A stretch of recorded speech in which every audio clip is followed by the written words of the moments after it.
المرسلين والأولياء والشهداء والصالحين وجميع أئمة الراشدين وجميع أولياء الله تعالى في مشارق الأرض ومغاربها في برها وبحرها أينما كانوا خصوصا سلطان الأولياء سيد القادر الجيلاني وسيبا أودين النقشبندي وسيب الحسن الشاذلي وسيب العباس الدجاني وسيب إبراهيم الدسوقي وسيد البدوي وأبويا سيد محمد بن علوي المالك الحسني وأبويا سيد أحمد بن سيد محمد بن علوي المالك الحسني أمدنا الله بمدده khususan ila As-Sayyid Abdullah bin Alwi Al-Haddad amadana Allah bimadadihi wa fadha alaina min barakatihi wa anwarihim wa ulumihim fid dini wad dunya wal akhirati bi sirril Fatihah.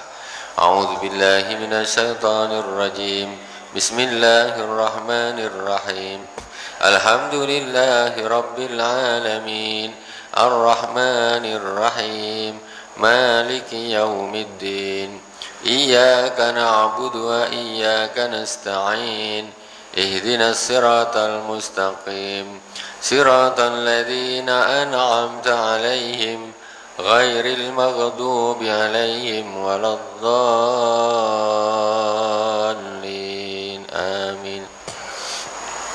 Bismillahirrahmanirrahim. Qala Sayyid Abdullah bin Alwi Al-Haddad fi kitab Risalatul Muawanat. Faslun wa alaika bitahsinil mu'taqadatik. Kemarin kita pasal sebelumnya Sayyid Abdullah bin Alwi Al-Haddad telah menerangkan kepada kita hendaklah kita ini berpegang kepada Alkitab dan As-Sunnah. Intinya apa? Yang kita pelajari ini kitab Risalatul Muawanat, kitab tasawuf yang ngarang seorang Sayyid Abdullah bin Alwi Al-Haddad, termasuk zuriyahnya Rasulullah SAW. Banyak orang atau ada satu kelompok yang mereka anti dengan istilah tasawuf atau dengan orang-orang sufi. Mereka menilai sufi dari luar, bukan dari dalam. Mereka menilai sufi dari orang yang tidak tahu sufi. Jadi tengok dari luar, maka kemudian dia menilai orang yang kalau nggak paham dicari yang jelek-jeleknya saja. Jadi kalau Islam pun kalau mau dicari yang jelek-jeleknya saja, maling Islam, ada orang zina Islam, yang mabuk Islam. Islam jelek betul ya. Kau menilai Islam dari oknum-oknum, bukan menilai dari apa sebenarnya yang diajarkan oleh Islam. Jadi ini isinya tasawuf itu bagi orang-orang yang nggak paham tasawuf tapi benci terhadap tasawuf. Bab kemarin Sayyid Abdullah bin Al-Haddad menerangkan kepada kita wa alaika bitamasuk bil kitab was sunnah. Hendaklah kamu berpegang kepada Alkitab dan As-Sunnah. Kemudian beliau menyebutkan tokoh-tokoh sufi, di antaranya Imam Al-Junaid. Imam Al-Junaid ini tokoh sufi, tokoh sangat sufi, memang orang sufi asli Imam Junaid ini. Apa kata Imam Junaid? Karena orang-orang sufi atau tasawuf ini selalu diserang dari sisi mereka ini ahli bid'ah, enggak berpegang kepada Alkitab dan As-Sunnah. Padahal seorang tokoh sufi Imam Junaid mengatakan kullu turuq masdudatun illa ala man iktafa bi athari ala man iktafa athar Rasulillah sallallahu alaihi wasallam. Semua jalan menuju Allah Subhanahu wa taala, semua jalan menuju Allah Subhanahu wa taala itu semuanya akan buntu kecuali bagi orang yang mengikuti asarnya Rasulullah SAW, ikuti sunnah Rasulullah SAW. Apa yang dilakukan Rasulullah diikuti, yang diajarkan Rasul diikuti, yang diperintahkan diikuti. Kalau engkau nak ngarang sendiri, tak akan bakal kau sampai kepada Allah Subhanahu Wa Taala, tak bakal. Makanya orang sufi ini jangan dibilang ahli bidah, justru mereka ini orang yang sangat perhatian dengan sunnahnya Rasulullah Sallallahu Alaihi Wasallam. Terlepas ada perbedaan masalah definisi bid'ah, ya. Orang-orang yang selalu mudah membid'ahkan orang lain itu punya definisi bid'ah sendiri yang terlalu simpel. Akhirnya secara kalau dikaji betul, mereka sendiri tidak bisa lepas daripada bid'ah itu sendiri yang mereka definisikan. Kalau memang katanya kalau memang Nabi bagus, tentu Nabi bikin katanya. Contoh satu, adzan di hari Jumat. Kenapa Rasulullah tidak bikin 2 azan seperti Sayyidina Utsman bin Affan dari pertama? Kenapa? Karena memang di zaman Rasulullah itu belum dibutuhkan. Sayyidina Utsman bin Affan dia kok berani, Rasulullah Jumatan azannya 1, Sayyidina Utsman kok bikin azan 2, ini kok berani? Kalau ikut definisi kullu bid'atin dhalalah wa kullu dhalalatin finnar, setiap bid'ah adalah sesat, setiap sesat adalah neraka. Maksudnya dengan definisi kalau yang tidak dibikin oleh Nabi itu berarti bid'ah. Berarti Sayyidina Utsman bin Affan urutan termasuk paling depan masuk neraka. Karena Nabi Jumatan azannya 1, Sayyidina Utsman bikin 2 pula. Nah, kadang-kadang mereka bilang kalau bagus tentu Nabi bikin. Sekarang di zaman Rasulullah penduduk belum banyak. Jumatan cukup adzan di atas menara di Madinah tuh, orang dah keliling Madinah tuh kecil dulu. Sekarang aja lebar, ya. Sekarang aja sampai kemana-mana. Dulu tuh kecil, dulu ke Baki saja di zaman Rasul itu jauh. Sekarang Baki itu masuk wilayah masjid. Dulu jauh, jauh dulu. Makanya istilahnya dulu saking jauhnya sampai ada istilah jamak solat lil matar, jamak solat karena hujan. Karena mereka zaman Rasulullah dulu tak macam kita, jalan aspal. Kalau udah hujan gelap, PLN belum ada waktu itu di zaman Rasulullah. Gelap jalan, hujan becek lagi, dia nak pergi, nak balik, nak pergi lagi susah. Makanya kalau pas maghrib hujan lebat boleh dijamak maghrib dengan isya. Itu namanya jamak lil matar, boleh, itu ada dan sunnah memang begitu.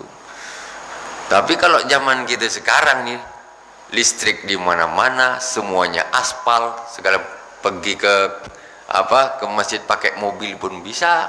Macam mana nak alasan jamaknya ini? Kalau dulu zaman Rasulullah memang belepot, tanah tak tidak ada aspal, tidak ada apa. Makanya di antara kenapa Rasulullah SAW dulu pakai sarungnya itu agak tinggi. Kenapa? Sesuai juga dengan keadaan. Di situ ada tai sapi lah, ada tai kuda, ada tai keledai, ada tai onta. Jalannya macam gitu. Mau pakai sarung bawah sekali gini, ya sebentar aja langsung kotor semua, kan gitu. Ini dia masalah baru lagi nanti, yang masalah celana tak boleh lewat mata kaki. Itu pembahasan lain lagi nanti. Nah, itu orang-orang nih kadang-kadang terlalu kaku, susah. Jadi kita sekarang ini jadi kita tidak usah ragu ketika ada orang bilang sufi itu ahli bid'ah. Engkau tuh tak tahu sufi. Kau sini duduk, kau belajar, kau sufi. Orang yang kau hina, orang yang kau cela, yang kau salahkan, itu justru karena derajatmu dengan dia itu tidak ada apa-apanya. Mungkin sekuku hitamnya tidak ada apa-apa itu. Ini Sayyid Abdullah bin Al-Haddad, ini min kibaril awliya, termasuk wali yang wali kutub, wali yang besar, luar biasa. Tapi orang-orang yang tak tahu sufi dihina-hina dia. Kau di mana, yang kau hina di mana? Nah, ini sekarang kita akan masuk kepada yang berikutnya, yaitu pesan dari Sayyidina Sayyid Abdullah bin Al-Haddad, wa alaika bi tahsinil mu'taqadatik wa islahihi wa ala wa taqwimihi ala manhajil al-firqah an-najiyah wa hiya al-ma'rufah baina sa'iril furuq al-islamiyah bi ahli sunnah wal jamaah. Hendaklah engkau membaguskan akidahmu. Penting orang rajin sholat, rajin Quran, rajin ibadah. Kalau akidahnya tak betul, menantunya Rasulullah pun dibunuh dia, khalifah dibunuh dia. Rajin sholat, rajin zikir. Siapa? Itu namanya Abdurrahman bin Muljam. Al-Quran luar kepala, guru Quran. Abdurrahman bin Muljam itu guru Quran. Ibadahnya kata Rasulullah SAW ketika membagi perang Hunain, ghanimah, rampasan perang Hunain, ada seorang namanya Zulkhuwaisirah protes sama Iqdil ya Muhammad, Muhammad yang adil. Kata Rasul, kalau aku didatangi siapa lagi yang adil ini? Tukang protes. Dia memang suka tukang protes kayak gitu. Keturunannya, pengikutnya sampai sekarang ini suka protes. Nabi diprotes, bayangkan. Muhammad yang adil kau, yang betul bagi ghanimah tuh.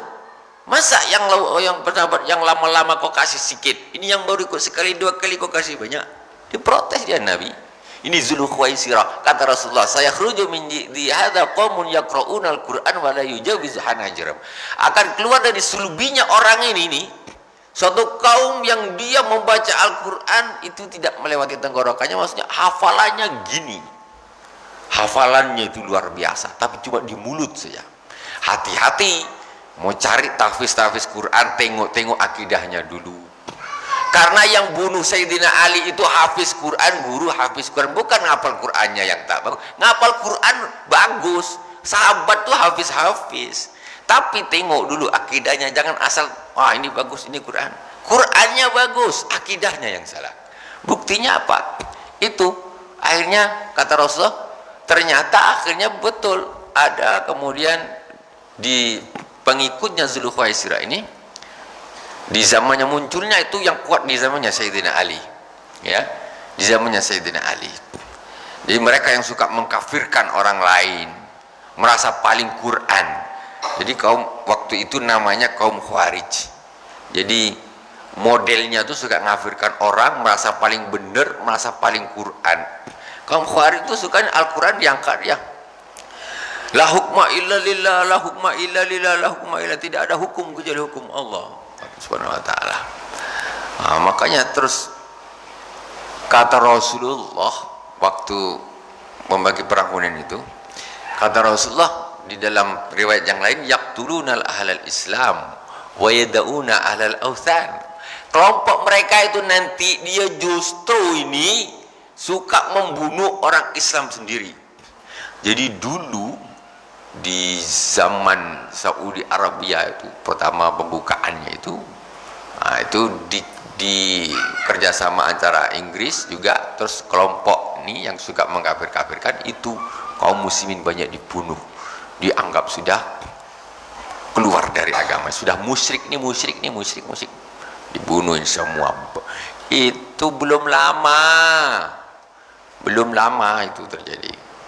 Saksi hidupnya pun ada yang masih ada. Kemarin saya punya kawan, ayahnya orang Jambi itu, bapaknya umurnya panjang 100 tahun lebih. Kejadian pembunuhan, pembantaian di Mekah itu ada di depan matanya. Jadi yang dibunuh orang Islam sendiri, menganggap ini udah kafir, udah musyrik, pabat semuanya. Bahkan zuriyahnya Rasulullah SAW, anak cucu Rasulullah itu pun kena juga. Makanya sekarang di Urdun, Yordania itu kan Raja Abdullah itu dulu ayahnya itu gubernur Mekah. Ayahnya hijrah ke Urdun, sekarang jadi Raja Urdun. Kalau bahasanya Urdun Al-Hashimiyah. Al-Hashimiyah itu, Hashim itu kakeknya Rasulullah, karena termasuk zuriyahnya Rasulullah. So hijrah ke sana. Jadi para sayyid ini hijrah menyelamatkan diri karena kasus seperti itu. Yaqtuluna alal Islam, mereka tuh justru yang dibunuh orang-orang yang sekarang mereka anggap sudah kafir, sudah musyrik. Bono. Terus kata Rasulullah lagi, kalau kalian melihat sholat mereka, maka kalian merasa sholatmu itu tidak ada apa-apanya. Sholatmu itu tidak ada apa-apanya. Sholat mereka lama, anteng, macam khusyuk itu sholatnya itu luar biasa. Kalau kalian melihat puasa mereka, kalian merasa puasamu itu nggak ada apa-apanya. Jadi ibadah mereka tuh di atas rata-rata. Ditengok pakai mata nih, di atas rata-rata ibadah mereka itu. Qurannya gini, sholatnya gini, terus puasanya gini, di atas rata-rata. Itu berita dari Rasulullah, bukan saya yang bilang, saya hanya menyampaikan saja. Makanya jangan tertipu oleh casing. Jangan tertipu oleh casing. Kata Rasul itu begitu sholat dia lebih bagus, modelnya tuh lebih bagus. lama. Makanya pada waktu itu Zulkhaisirah pas selesai perang, Rasulullah SAW sedang berbincang, sahabat sedang berbincang-bincang dengan dengan para sahabat, membincangkan tentang Zulkhaisirah ini. Zulkhaisirah ini, dia ini kalau habis perang mesti ke masjid, sholat lama, mesti jihad ikut dengan Rasulullah. Makanya ketika pembagian perang Hunain, dia tuh ngikut, cuma dia nengok Nabi ini tak betul, bagi ini tak adil, komplain dia. Akhirnya sahabat ini ada kekaguman dengan si Zulkhaisirah ini karena ibadahnya di atas rata-rata. Katanya orang ini luar biasa, balik jihad penat-penat, pergi ke masjid, sholatnya lama gitu. Terus akhirnya jadi mereka saling membincangkan lah, orang ini luar biasa nih. Terus Rasulullah jalan mendekat para sahabat. Jadi Rasulullah sedang ngobrolin apa? Para sahabat bertanya, sedang bercerita tentang Zulkhaisirah itu. Ya Rasulullah, orangnya luar biasa. Habis jihad balik langsung ke masjid, sholatnya lama. Jadi saya cerita orang bagus. Apa kata Rasulullah SAW? Di antara di wajahnya ada tanduk setan, kata Rasulullah SAW. Kemudian kata Rasulullah, siapa yang mau membunuhnya?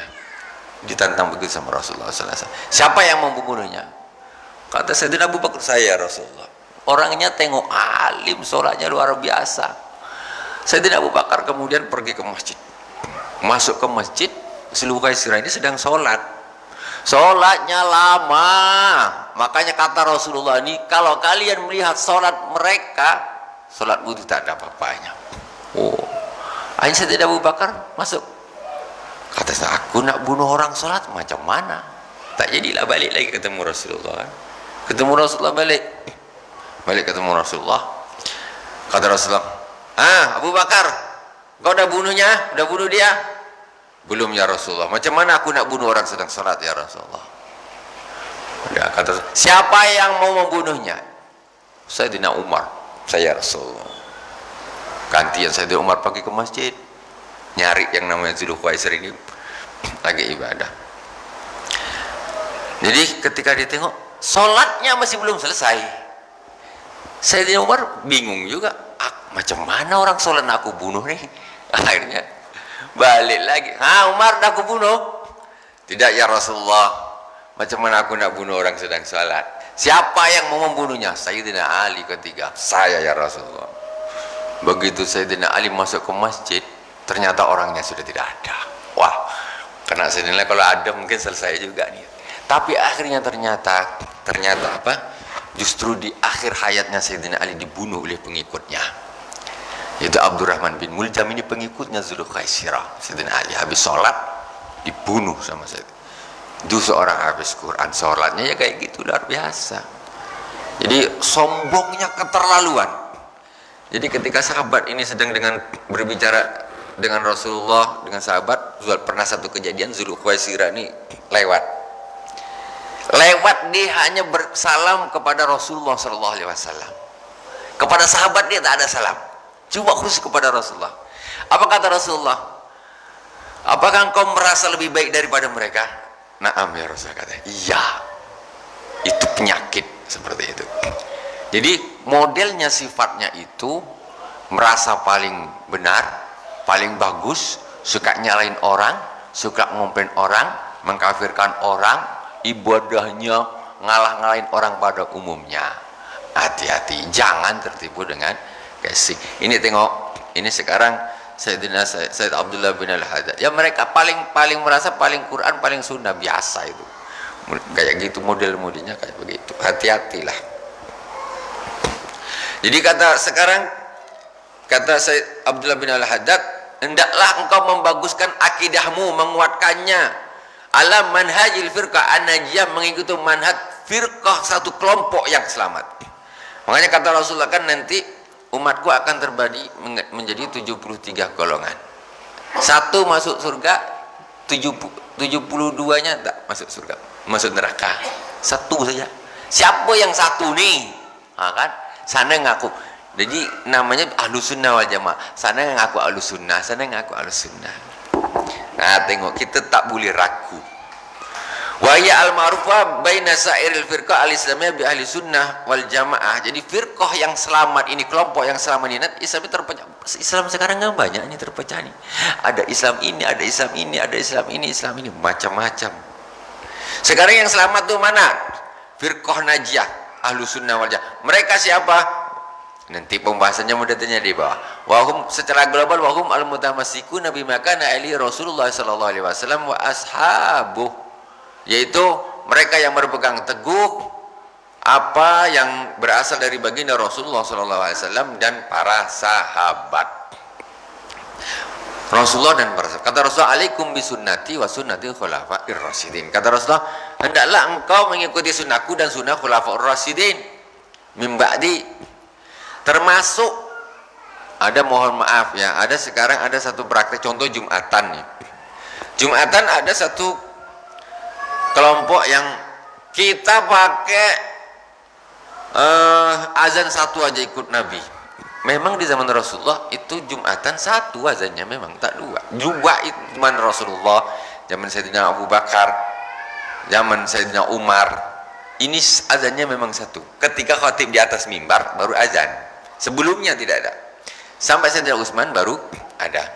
Jadi sekarang, zaman sekarang ini ada satu kelompok kita ngikut azan satu, ikut Nabi saja, otomatis dia tidak mengikuti Sayyidina Utsman bin Affan. Sementara Sayyidina Utsman bin Affan ini khalifah yang ketiga. Dulu di zamannya Sayyidina Utsman bin Affan, semuanya sahabat yang ada pada waktu itu semuanya ngikut, karena mereka ini yang paling tahu tentang ibadahnya Rasulullah. Orang sekarang apa Nabi satu kita nak bikin dua? Engkau kalau dulu ada di zamannya Sayyidina Utsman bin Affan, atau kalau engkau ada di zaman Sayyidina, apa kau nak bikin masjid sendiri di luar Masjid Nabawi? Tak bisa Masjid Nabawi pakai azan dua, aku nak pakai azan satu saja. Contoh, mohon maaf. Karena siapa yang jadi khalifah dulu di zaman Sayyidina Utsman? Sayyidina Utsman khalifah. Kata Sayyidina Utsman, ini karena penduduknya sudah banyak, jadi azan di menara Masjid Nabawi ini pasarnya jauh. Jadi orang ini tak dengar yang di pasar. Android belum ada, jam nggak ada waktu itu. Makanya ketika khatib naik di atas mimbar, ini orang-orang kok belum pada datang. Bukan pemalas sahabat itu, tapi mereka waktu itu dia tidak tahu kalau itu sudah masuk waktunya. Nggak ada jam, nggak ada beker, nggak ada apa. Akhirnya kebijaksanaan ijtihad daripada Sayyidina Utsman, oke, bikin satu tempat di pasar sana untuk azan. Begitu masuk waktu azan, waktu sholat, ada seorang azan di pasar. Allahu Akbar, Allahu Akbar. Orang pasar, Jumat hari ini. Makanya idza nudiya lis-sholati min yaumil jum'ati fas'au ila dzikrillah.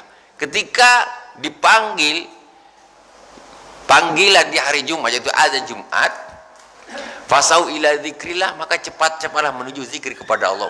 Jumat, langsung para sahabat cepat-cepat datang ke masjid. Begitu sahabat masuk ke masjid, dah kumpul, dah rapi, dah masuknya tentu kan sholat. Masuk ke masjid tentu para sahabat sholat sunnah. Setelah apa tuh? Setelah azan di pasar, sahabat datang ke masjid, kiri-kiri langsung duduk apa sholat? Sholat lah. Ya apa tidak tahu? Azannya cuma di pasar, kalau kita azannya kan tetap di masjid, ya kan? Karena tua dia dah melampau-lampau sampai kemana-mana suaranya, tak perlu azan di pasar lagi. Jadi para sahabat ketika sudah ada azan di pasar, dia datang ke masjid, tentu dia sholat sunat, ya kan?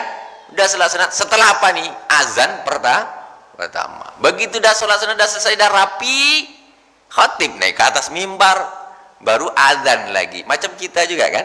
Setelah azan kita ada sholat sunat lagi? Mana ada. Sama apa tidak prakteknya? Makanya kadang-kadang orang ini pun kadang-kadang macam mana nih kok habis azan ada. Zaman Rasulullah azannya itu setelah khatib di atas mimbar. Kita setelah khatib di atas mimbar pun tak ada sholat. Sudah samalah. Itu sudah setelah azan pertama, orang masuk ke masjid, nak sholat hajat, nak sholat tahiyat, nak sholat apa, terserah. Sholat tak kasih nama pun boleh, bebas. Itu contoh. Nah, jadi kita kata Rasulullah, alaikum bisunnati wa sunnati khulafaur rasyidin. Engkau adalah ikut sunnahku dan sunnah khulafaur rasyidin. Khulafaur rasyidin siapa? Sayyidina Utsman ikut, Rasulullah nyuruh. Taraweh mamanya Sayyidina Umar bin Khattab, udah ikut Sayyidina Umar bin Khattab, Nabi suruh kok. Kalau kita tak ngikut, berarti kita kalau kita hidup di zaman Khalifah Umar bin Khattab, kita bikin jamaah sendiri di luar masjid, Nabawi. Itu masalahnya. Oke. Jadi intinya kita ikutlah sunnahnya Rasulullah dan sunnahnya sahabat.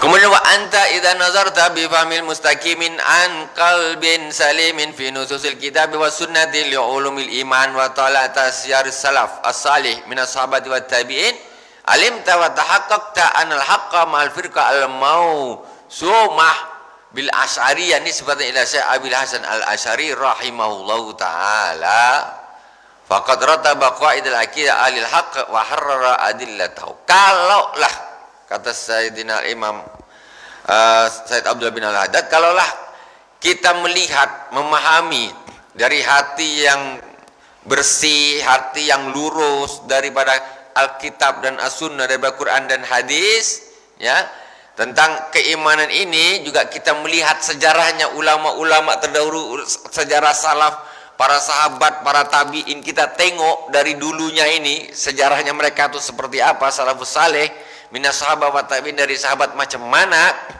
Alim tawataka anal haqqa mal firqa al masuma bil asr, maka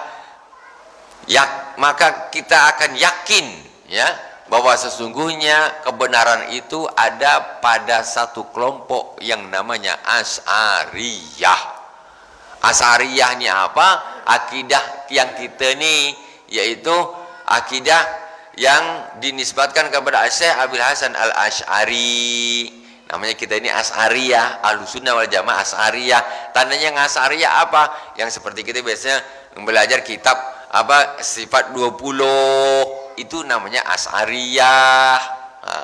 Itu Asy'ariyah. Itu yang betul itu. Ini yang kita ada sekarang nih. Tak usah kita ada nanti kelompok yang bilang Asy'ariyah sesat. Ada yang bilang kayak gitu, tak usah ngaruh. Tak ngaruh, karena sudah diselidiki. Kalau kita lihat daripada sejarahnya para sahabat, tabiin, ini yang persis dengan akidah mereka, ini adalah Asy'ariyah. Imam Abi Hasan al-Asy'ari bukan dia menciptakan satu akidah tersendiri, tidak. Cuma dia ngambil dari sahabat dulu seperti apa, tabiin seperti apa nih, akhirnya dikumpulkan, bukan dia ngarang sendiri. Jadi sahabatnya dulu gimana, itikotnya gimana, cuma diambil, disusun, bukan dia ngarang sendiri dari dalil-dalil ini, enggak. Dia lihat juga dari para sahabat dan tabiin. Itu. Jadi kita ini adalah Asy'ari. Asy'ari apa? Bang, ikut akidah Ahlussunnah wal Jamaah Asy'ariyah, ya, yang dinisbatkan kepada Imam Abi Hasan al-Asy'ari. Ada dua Ahlussunnah, ada satu lagi Maturidiyah, yaitu Imam Abu Mansur al-Maturidi. Jangan kita tak tahu, kita dari nenek moyang kita dulu pertama Islam masuk ke Indonesia, itu akidahnya Ahlussunnah wal Jamaah Asy'ariyah. Nah, mana ada yang Maturidiyah, kebanyakan Indonesia ini Asy'ariyah, itu sudah mulai zaman dulu para wali songo itu Asy'ariyah. Jangan kita ngaruh, ada orang baru-baru datang sekarang nih kata dia Asy'ari sesat. Alamak, kata engkau atau engkau datuk engkau tuh yang Islamkan tuh jasanya ulama Asy'ari. Kau sekarang bilang dia sesat, memang tak punya adab. Yang mengislamkan orang Indonesia ini siapa? Kalau bukan orang-orang sufi, bukan orang-orang Asy'ariyah. Tiba-tiba anak-anak cucu dia sekarang datang, tak baca buku apa, baca serap, kata dia ini sesat, Alamak, engkau kalau tak ada orang ini, engkau belum tentu jadi orang Islam. Atau engkau dulu yang Islamkan tuh para aulia, orang-orang wali songo, para orang-orang terdahulu, itu Asy'ari semua macam kita gini sudah. Tak usah belok-belok lagi, itu dah betul sudah tuh. Nah, seperti ini nih kita harus belajar. Kalau tak belajar mudah bergoyang. Tengok nanti tiba-tiba Masjid Al-Hikmah ada marbot baru, imam baru. Kata dia, oh ini tak boleh ini bid'ah nih, ini musyrik. Kacau nih kalau tak ada kayak gini nih, habis. Akhirnya imam sama mabuk bertumbuk. Maka polisi panggil, masuk penjara satu. Ini kisah nyata, bukan bikin-bikin. Apa pula? Ini masalah. Dan mereka merasa seolah-olah apa paling benar gitu, nak merubah kesesatan yang selama ini terjadi di tanah air Indonesia. Wah, gitu gawatnya. Mereka selalu begitu. Nah, itu hati-hati. Jadi kalau kita ini jangan tak tahu pula kita ini apa Ahlussunnah wal Jamaah Asy'ariyah, tak tahu pula ada orang bilang Asy'ari sesat, kita pun ikut juga karena kita baca share kan dekat WhatsApp, dekat Facebook kata Asy'ari sesat. Langsung kita pun ikut bilang juga, ya Asy'ari itu sesat kata. Tak tahu datuk engkau itu Asy'ari, tahu tak? Nah, kau sesatkan datuk engkau sendiri, bapak engkau itu Asy'ari. Iya, ini kenapa gini? Lah engkau tuh salah, kau tak punya guru, kau baca share-share aja. Jangan asal share. Jangan kaget kalau ada nanti orang bilang Asy'ari sesat. Para ulama-ulama ahli hadis itu Asy'ari. Al-Imam Ibnu Hajar Al-Asqalani yang mensarahi kitab Bukhari, Imam punya Fathul Bari disarih sama Imam Ibnu Hajar Al-Asqalani, Ibnu Hajar Al-Asqalani, segini kitabnya. Itu orang ulama Asy'ari. Ulama-ulama yang besar di dunia ini Asy'ari semua. Kalau kau masukkan jahanam mereka ni, siapa lagi yang nak masuk surga? Dia menyesatkan tapi ilmunya diambil juga. Ini ngambil dari Bukhari, ngambil dari ini. Lah engkau orang tu akidahnya apa? Itu kadang-kadang orang-orang ini tidak tahu tetapi ngomongnya banyak. Itu. Tetapi yang kasihan yang menerima share-sharean juga ini orang pun tak tahu juga, jadi mudah terpengaruh. Nah ini. Waqad radaba qawaid aqidah alil haqqi wa harra adillataha wa ya al aqidah allati ijtama'at alaiha ashabah wa man ba'dahum min khiyarit tabi'in. Jadi akidah Ahlussunnah wal Jamaah kesimpulannya itu adalah akidahnya para sahabat, para tabi'in ya, dan orang-orang pilihan setelah mereka. Maksudnya nih kesimpulan dari akidah itu. Nah, jangan salah. Bukan dia ngarang sendiri katanya, Imam Abi Hasan Al-Asy'ari ini kan mantan gini kata dia. Oh, jangan terpengaruh Anda. Orang Sayyidina Abu Bakar Siddiq, Sayyidina Umar aja mantan kafir tapi kan jadi sahabat, mantan dibahas pula. Ya kan? Bekas-bekasnya dulu Sayyidina Abu Umar. Dulunya sebelum Islam dia kafir dulu, kan dulu. Tapi setelah masuk Islam jadi khalifah. Apalagi? Nah, kemudian wahya aqidatu ahli al-haqqi min ahli kulli zaman wa makan, wahya aqidatu jumlati ahli tasawuf. Kalau diterangkan betul-betul sama Syekh Abdullah bin Al-Haddad. Dan ini adalah akidah yang ahli al-haq, ahli yang benar, ahli kebenaran. Min ahli kulli zaman, dari seluruh zaman, setiap zaman. Jangan lepas dari Asy'ariyah. Jangan lepas dari Asy'ariyah. Wa makan, di tempat, di zaman, pokoknya ini akidah dipakai. Wa ya akidah jumlati ahli tasawuf, ini adalah akidahnya ahli tasawuf.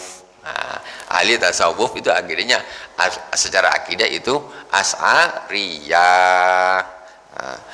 Wa ya akidah jumlati ahli tasawuf kama haka zalika Abul Qasim Al-Qusairi fi awali risalati, seperti yang mana yang disebutkan oleh Imam Abul Qasim Al-Qusairi. Jadi yang seperti ini perlu kita sampaikan supaya kita ini tidak ragu, tidak mudah digoyang. Apalagi anak-anak muda sekarang. Sekolah di mana ada rohis lah, di mana yang ngisi entah dari kelompok mana, ya kan? Atau kuliah lah, ada apa kalau di kuliah tuh dekat kelompok-kelompok seperti itu, yang ngisi siapalah. Balik berubah dik. Kata bapak dia, apa pasal budak nih? Garang betul sekarang balik dari kuliah ini. Bapaknya bingung. Ini bapak ini tak boleh. Mamanya gini tak boleh. Ini bid'ah. Ini macam mana budak nih? Kau dapat dari mana seperti ini? Kan gitu. Ini karena kertas putih, ibarat anak-anak kita yang tidak punya dasar, itu ibarat kertas putih. Ditulis merah, tinta merah jadi merah, biru jadi biru, hijau jadi hijau. Itu masalah. Hati-hati juga.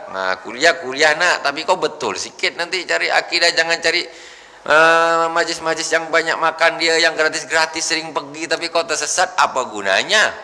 Ya kan? Cari majlis yang banyak makannya, kemudian pokoknya banyak apa namanya inilah. Enaklah dienakkanlah, dimanjakan.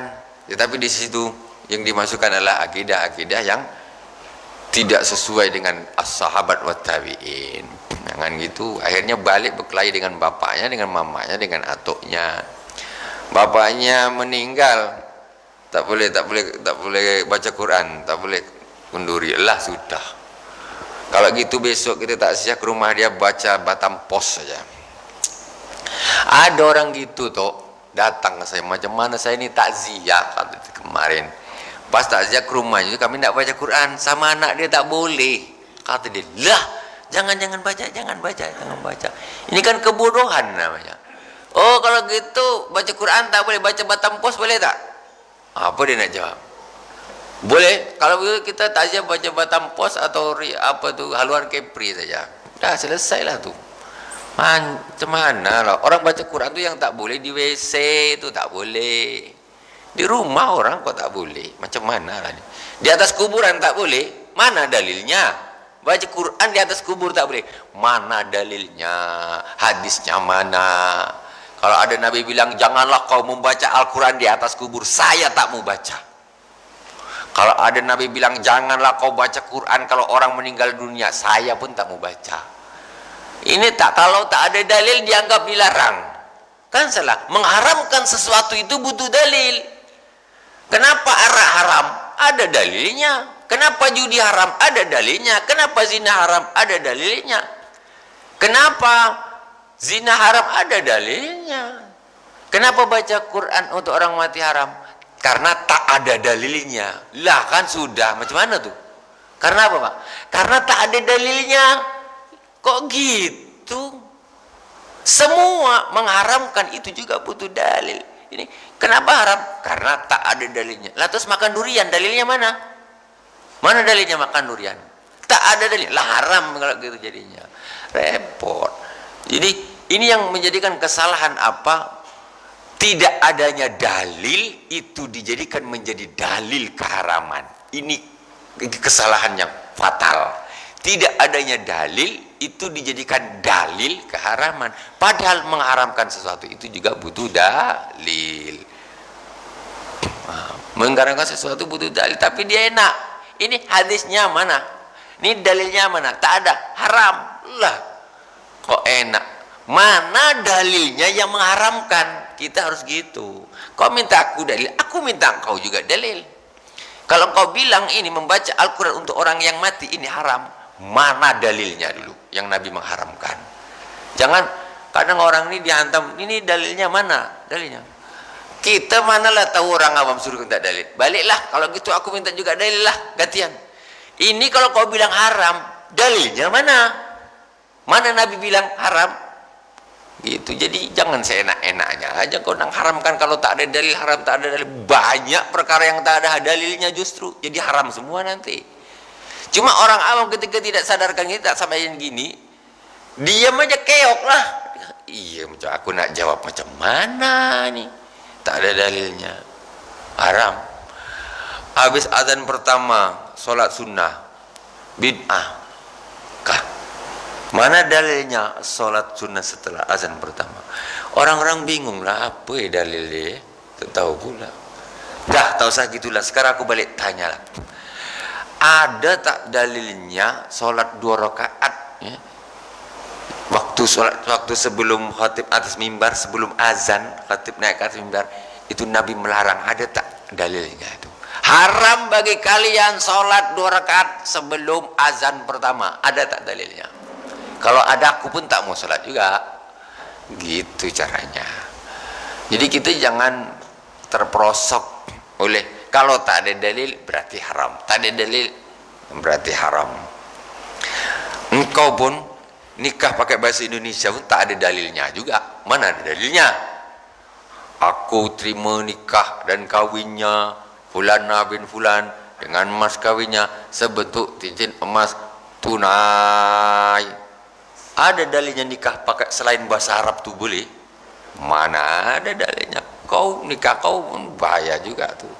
Itu termasuk bid'ah, nikah pakai bahasa Indonesia. Kalau kita pakai bahasa keras-kerasan nih, pakai bahasa mereka gitu. Karena Nabi tak pernah bikin. Makanya engkau nih jangan terlalu keras-keras sangat. Engkau temakan sendiri. Wallahu subhanahu wa ta'ala a'lam. Semoga bermanfaat. Intinya kita jangan ragu terhadap akidah yang sudah kita pegang mulai dari nenek moyang kita yang bawa Islam ke Indonesia ini. Itulah akidah yang benar Ahlussunnah wal Jamaah, akidahnya para ulama-ulama sufi, ya, ulama-ulama tasawuf, orang-orang yang bersih hatinya, bersih akidahnya, bersih amalnya. Subhanakallahumma wa bihamdika asyhadu an la ilaha illa anta astaghfiruka wa atubu ilaik. Wassallallahu ala sayyidina Muhammadin wa ala alihi washabihi wa baraka wasallam. Walhamdulillahirabbil alamin. Wassalamualaikum warahmatullahi wabarakatuh.